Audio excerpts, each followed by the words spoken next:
Hi, I'm Bill, and welcome to my third edition of Not Your Crazy Uncle, entitled Crashing the Two-Party Party. Please like and subscribe to help out my channel, and if you'd like to be a super fan, then please like us on Facebook and share our videos with your Facebook friends. There's something I hate about American politics. Well, there's a lot I hate about American politics, but I'll start with the term third party. Why does that bother me so much? Well, imagine if we have an election that includes a member of the Constitution Party, a Libertarian, and a member of the Green Party. How can they all be the third party? Why isn't there a fourth or a fifth? And why are the Republicans and Democrats automatically the first two? I believe the term third party is a way for the duopoly of Republicans and Democrats to label everyone outside of their union of two as unworthy of being initiated into their exclusive fraternity. Third party implies second rate. We've managed to lock ourselves into a system that leaves no opportunity for political evolution. And it seems that a large percentage of Americans either accept this system or feel powerless to change it. John Adams feared this scenario more than 240 years ago when he wrote, "There is nothing which I dread so much as a division of the Republic into two great parties, each arranged under its leadership and concerting measures in opposition to each other. This, in my humble apprehension, is to be dreaded as the greatest political evil under our Constitution."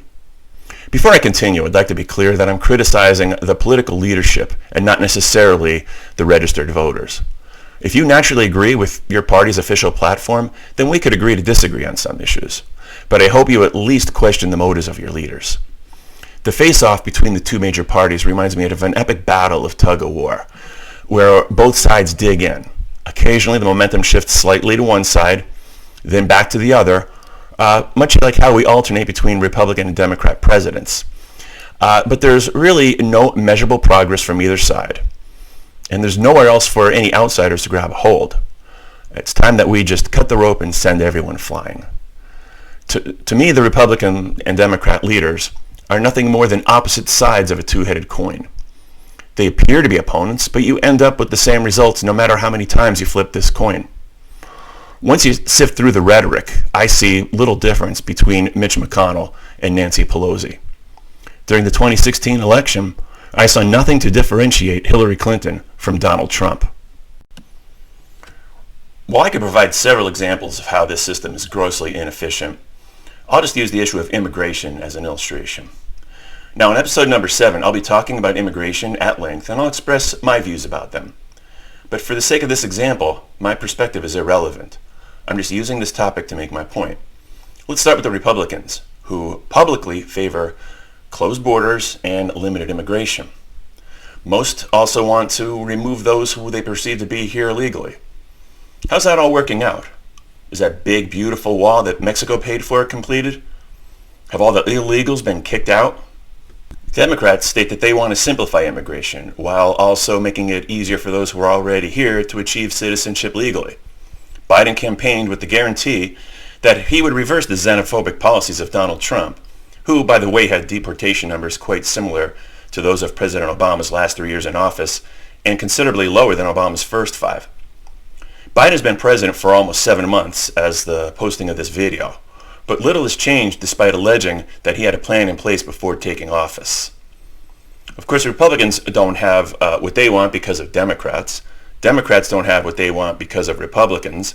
In the meantime, there's no solution, no compromise, there's no rational approach. We just continue to go stumbling along with an absurd situation and no progress in sight.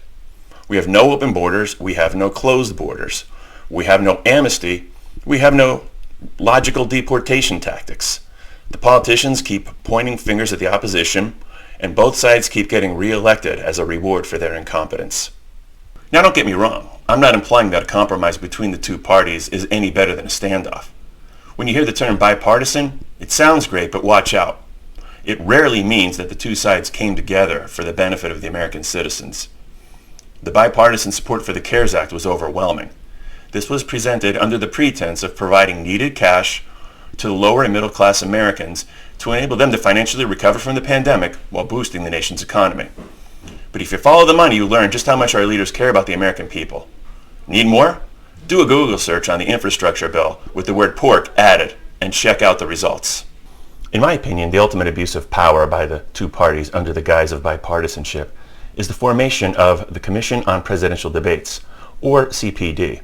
I need to give a little bit of background first. From 1976 to 1984, the presidential debates were sponsored by the League of Women Voters. However, in 1988, representatives for George Bush and Michael Dukakis met secretly to agree upon a 16-page list of demands that would water down the format and give the parties much more control.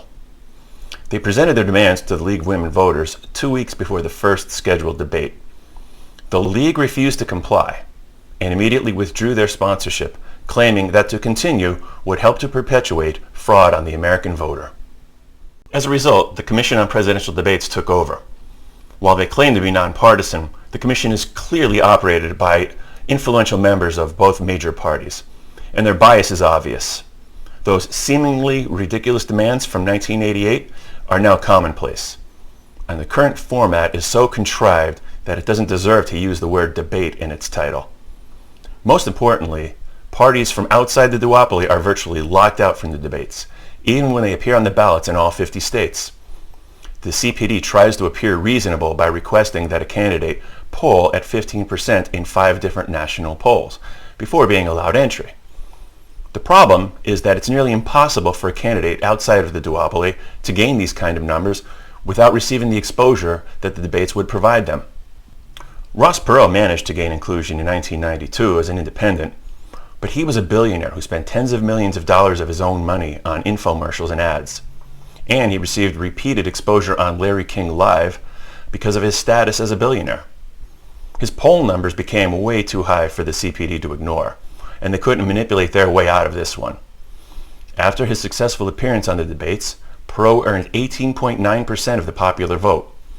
The Commission learned their lesson, and in 1996 they excluded Perot, whose numbers fell at 8.4% without the benefit of the debates.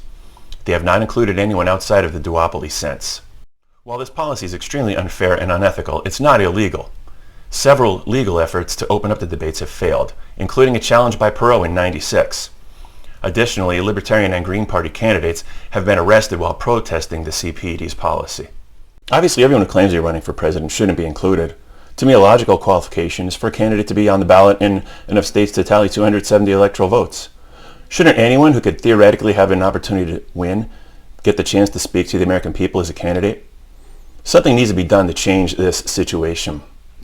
I'm not sure how, but I'm open to suggestions. We have 3 years to figure it out. In the coming years, I believe that crashing the two-party monopoly on the presidential debates could be the single most important issue facing our nation. I know that might sound like overkill, but I am not your crazy uncle.